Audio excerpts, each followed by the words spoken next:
It has been way too long since I've wrenched on this C10, and I feel absolutely horrible that I've put you guys off on YouTube and I've put off my buddy who I am doing this for absolutely free. Today, we're gonna do the wiring harness.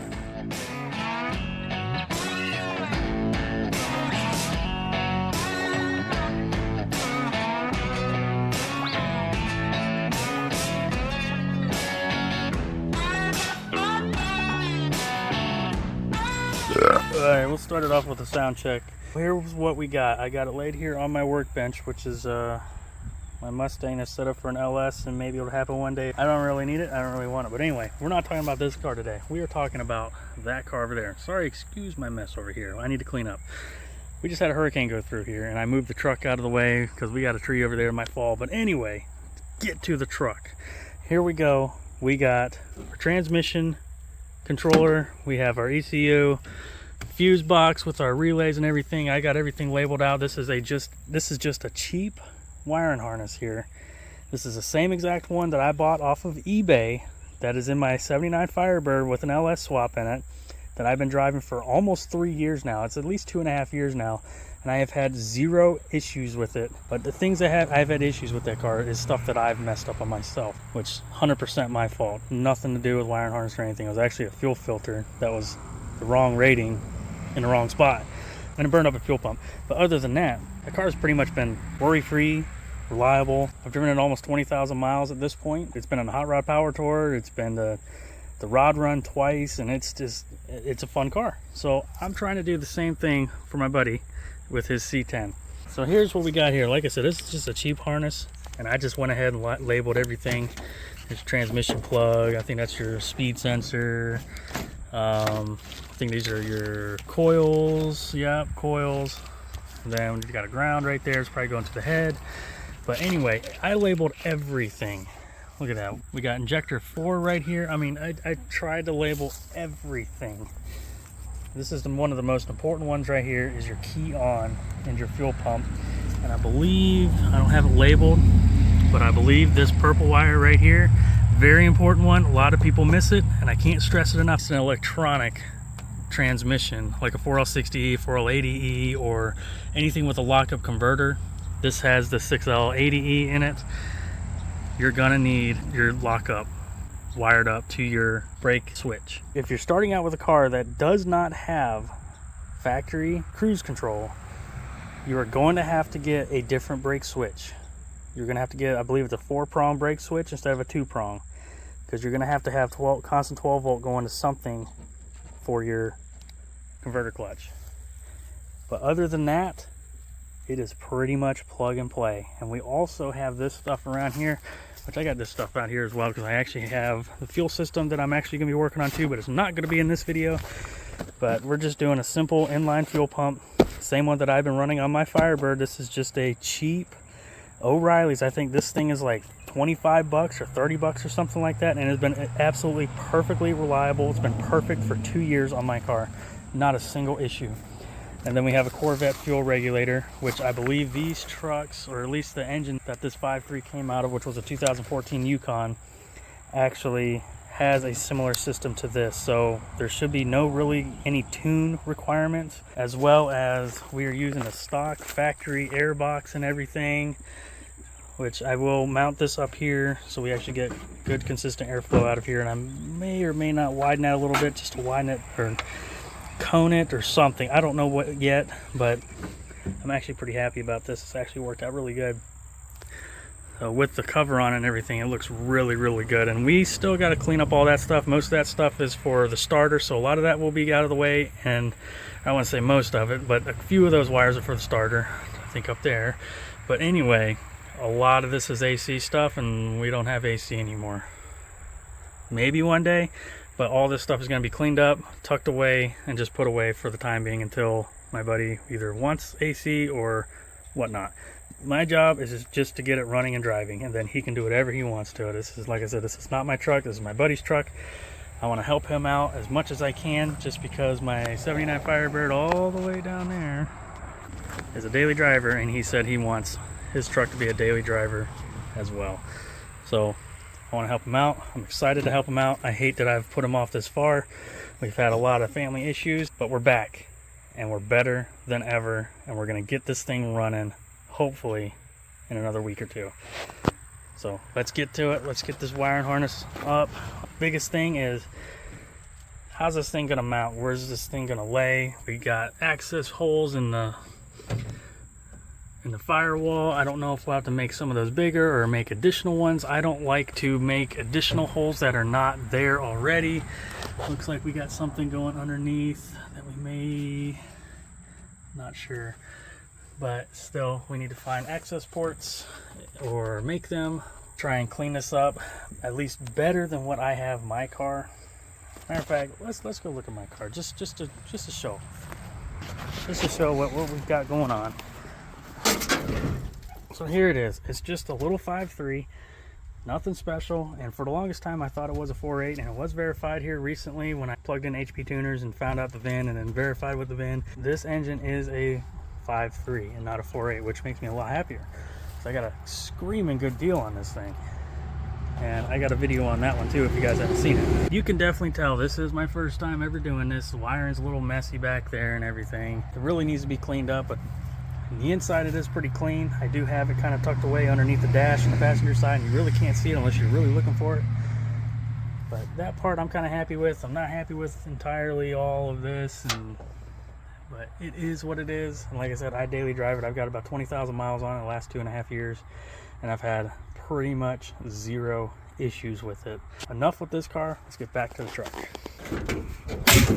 Also, a very important thing to do if you're using one of these really cheap eBay harnesses that cost like 120 bucks or whatever they are, is to go ahead and print out your pinout for your ECU and all that stuff.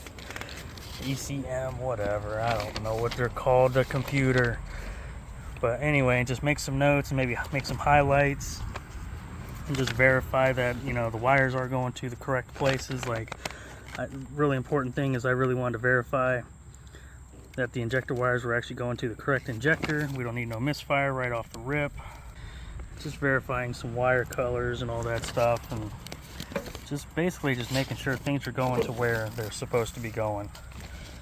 And you know, just spend an hour or two on this. It's really not, you know, anything too difficult. It's just basically, it's pretty self-explanatory. You can just look at the plug on the actual ECM and then figure out, okay, hey, I need to find out what number 1 is. All right, number 1 is park neutral signal, whatever. Okay, I don't really care about that one, but anyway, number 9, just find out where pin 9 is. It just goes in order.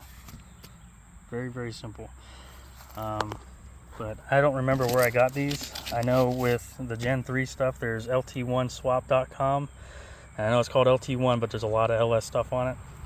But that is probably the best LS Swap Gen 3 website out there for all your information that you'll ever need. But I do not remember where I got this from. I may have actually contacted my buddy who works at a dealership, and he may have got me this. I don't remember. It's been a couple months ago.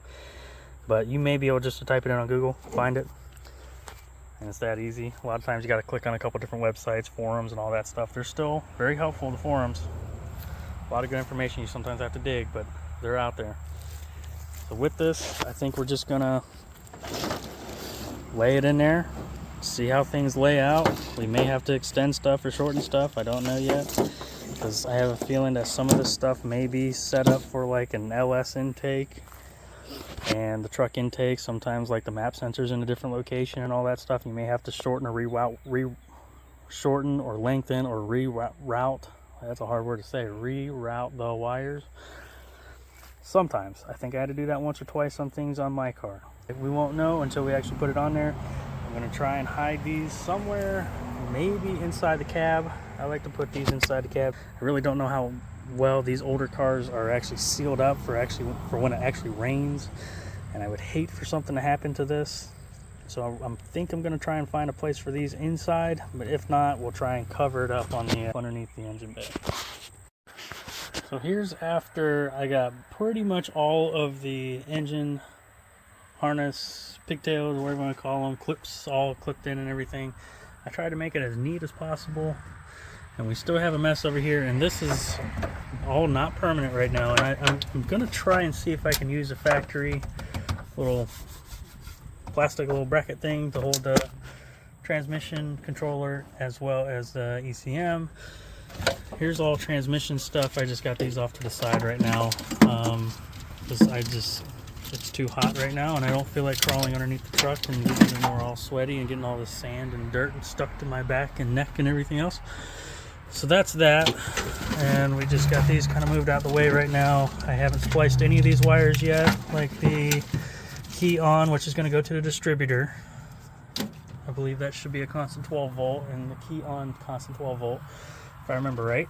And then also, there's a couple things, if you remember, like I said, that we may have to move some of the wires, and here's one right here.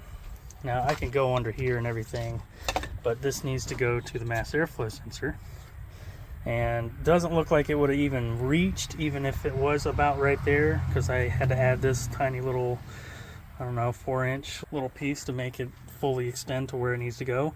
But anyway, I'm going to take this wire and I am going to unravel it, and I'm going to go all the way around. Instead of extending it, I'm going to go all the way around so that it will come out over here and right up to where it needs to go. Now, that's one thing that, like I was saying, this is definitely for a car. Because if this was for like a Camaro, an LS3 or something like that, or even like a GTO with an LS2, this would be about right here. And this would be perfect.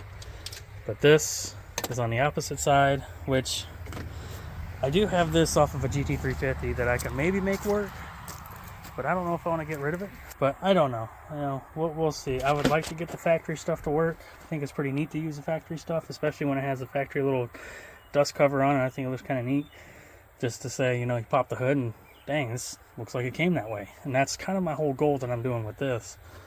And my buddy is on board 100% with that as well. Just use as much factory stuff as possible, do this as cheap as possible, and that's what we're doing. So one thing that I did do, and I don't think I really talked about it much, but I know I've done a video on it with my Firebird, is that when you do long tube headers, at least these are cheaper Speed Engineering headers, and there's nothing wrong with that. These work excellent, fit excellent, quality's pretty darn good.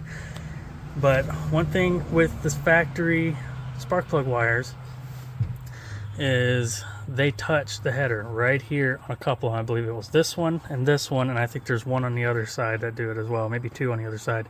But you get these 45-degree boots or 135-degree boots, whatever you want to call them, and they work perfectly. So once I unravel this and move it over to the other side, I'm going to get onto the transmission, plug all those in. I just want to get all the plugs plugged in, and then I can worry about the really hard stuff, I guess you can say. The splicing is, you know, worry about the gas pedal, and then we can worry about the fuel pump, and then we'll worry about the fuel system when we do that one. So we'll leave that one for last. And then the most important one, like I said, right here, is the key on switch, which is going to go into the distributor wire. And I believe, if I remember right, it's this thick pink one. I don't remember. Oh, and also we have starter wire stuff, which is also somewhere around here. I know it's over here somewhere. But anyway, there's a couple of those, and then I have some ground wires also. There's some ground wires back here that I need to put to the body, and one to the head. There's two of them back here. And then there's also this one right here, which I think this is actually connected to the back of the head. I'll put this on the body as well. It never hurts to have more than one ground, I guess. So here's just a small little tip. If you got these brand new wires and they come with an end that is unfinished, and you have these little guys here that you need to put on, I don't have the special crimping tool, and I probably will never ever buy it. So there's a couple ways that I've done this. One, I've used these before, these little C-clamps, and then I've used vice grips, and it takes a couple times to crimp them. But the best way that I have found is to use a vise. And then I'll get something like an Allen wrench or something that'll actually like puncture it a little bit. And it may not be the best, may not be perfect, but this puppy is not going anywhere. I'll put my shrink wrap on it, and we'll never see that little mark. It'll look nice. It'll look nice, fresh and clean, and it'll be good to go. And I did the same thing on my Firebird like 2 years ago, and I've never looked back. And there it is, final product. There's the other side. Looks good enough for who it's for. Let's get it on the starter. So here we have the 2 battery cables that are freshly ready to go. I got this just hanging out right here, the ground cable, but I do have that to the bottom of the engine right there. And then I kind of have it looping around there, and I'm going to tie it up and everything real nice so it's kind of really out of place. And then sneak around here, and we are going to get the driver's side battery tray that's going to sit over here. That way we can use the factory air box and all that fancy stuff. And then I do have the battery cable onto the starter, and it's looped around kind of in the factory location, and it's going to clip to the bottom of the chassis there. And then we got it coming up around the same location.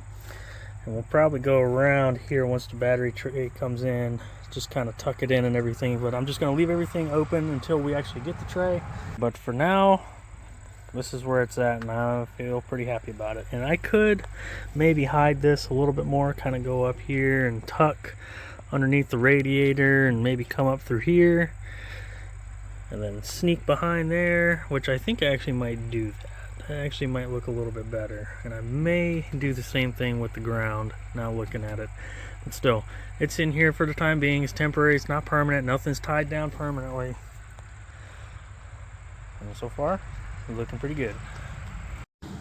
One sensor that is commonly missed is right here, and that is the crank sensor. And I'm on the passenger side of the engine, on the back side behind the starter.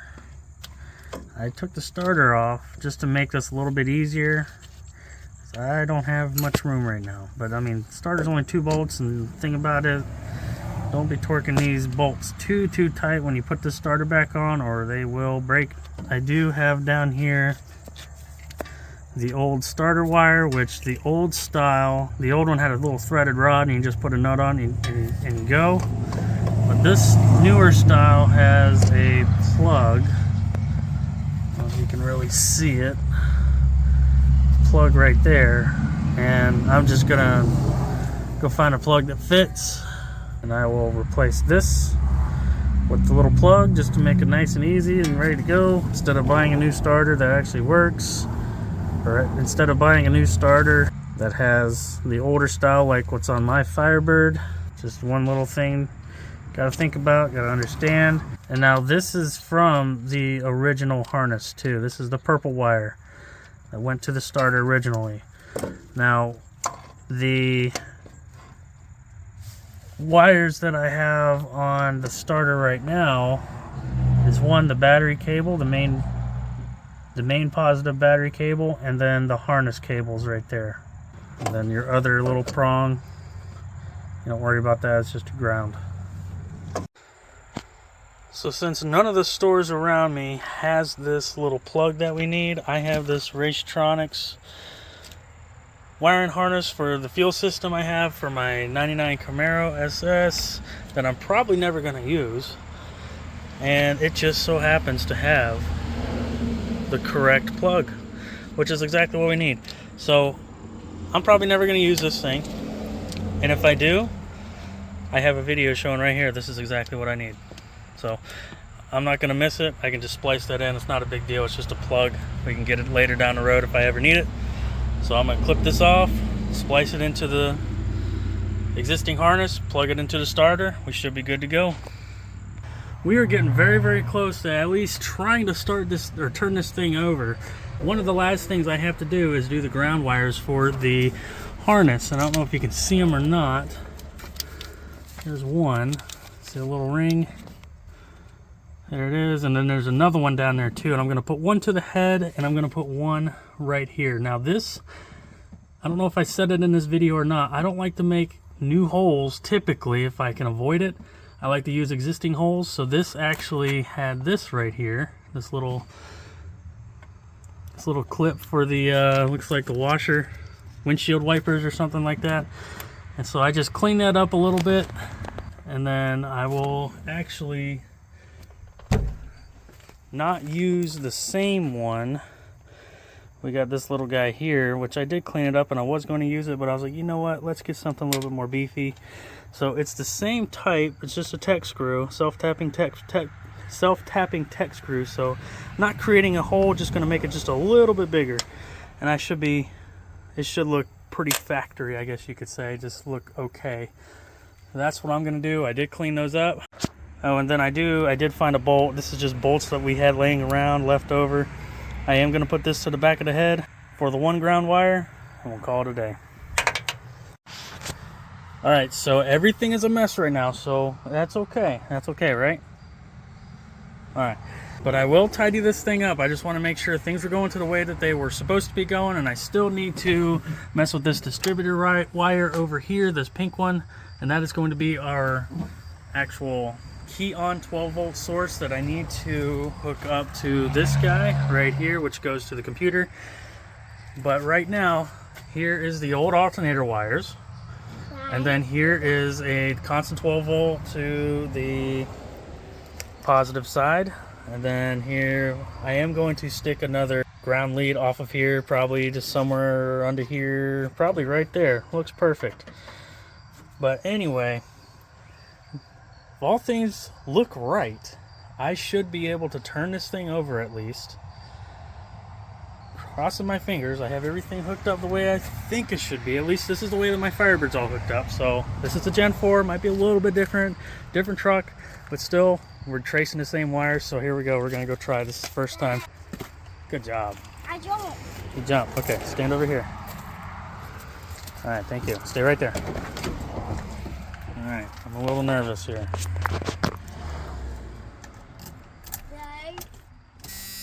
Okay, I don't see smoke. There we go. That's all we needed. That is all we needed.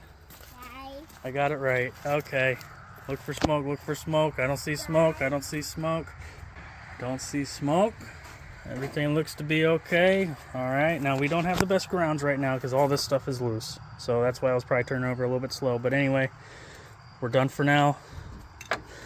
This is very exciting.